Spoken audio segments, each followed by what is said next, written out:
Proverbs chapter 2. I believe in the beginning of chapter 2, God introduces a hypothetical to man. If you will trust me, and if you will give me your ear, these things will take place. Ask, you'll ask, you'll seek, and you'll find, and you'll knock, and will be answered. This common through line of ask, seek, and knock is introduced yet again. And then you get to 7, where he describes the tether that God is between man and himself, between the righteous man and himself.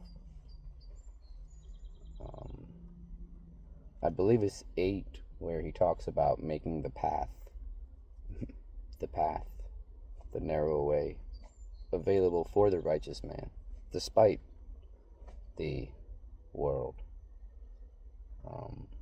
I think it's either 10 or 11 where it's very clearly talking about the Holy Spirit entering the heart and minds of men. And then verse 11 talks about the discernment that you get once the Holy Spirit does enter your heart and your mind, and how it'll give you discernment and understanding and knowledge to protect you from what takes place in verses 12 through 19. 12 through 19, I believe, are the negative consequences of not following steps 1 through 11 of the hypothetical that God proposed to man. Verses 20 through 22, I believe, are the positive consequences of a man who does follow steps 1 through 11. Some key things about Proverbs chapter 2 that stick out to me are these concepts that are known throughout the Bible. The ask, the seek, and the knock aspect of it. It doesn't necessarily use those words. It does use ask and it does say seek, but it doesn't say knock. But it definitely, you get the benefit of knocking. Another one was when wisdom and knowledge entered thine heart. It's definitely talking about the Holy Spirit. Not only because of the prescription, but the description after. The description of after you take the Holy Spirit into your heart and your mind, you gain the discernment, the wisdom, and the understanding to deal with the world around you and not be overcome by it. Another one was this constant tether that God has with his people, that he'll always have that tether to you. So appreciate that.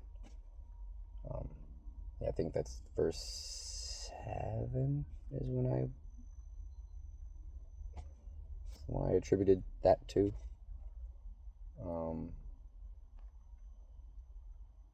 There was another one. Well, anyway, words that stick out in Proverbs chapter 2. There's one word that really stuck out to me, and I don't know why, but I think it's because I heard it and was like, well, what the heck?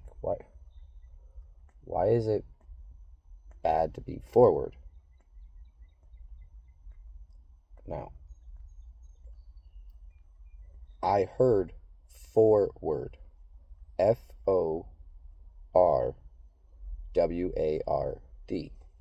Forward. Forward.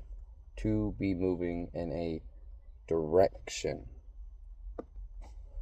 But Proverbs chapter 2 uses a word multiple times that I had just, and I don't think it's in many versions of our Bible, but it's froward. Froward, which means to turn your face from. And that stuck with me, because more and more I'm realizing that that's a phrase that's used a lot to describe when man has gone bad and when God's judgment is coming.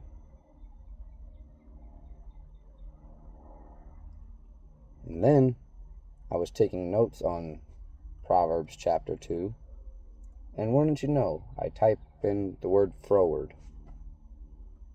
And you know what it did? It auto-corrected it to forward. So I said no, I mean froward. Period. Keep it.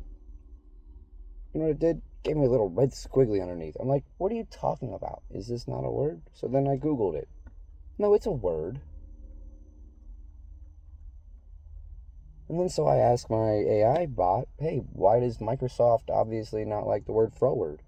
Well, it's not that it doesn't like the word froward, but their spell checkers and AIs don't like to use words that are out of the current colloquial usage. Which got me thinking, well, why the heck did we... Oh.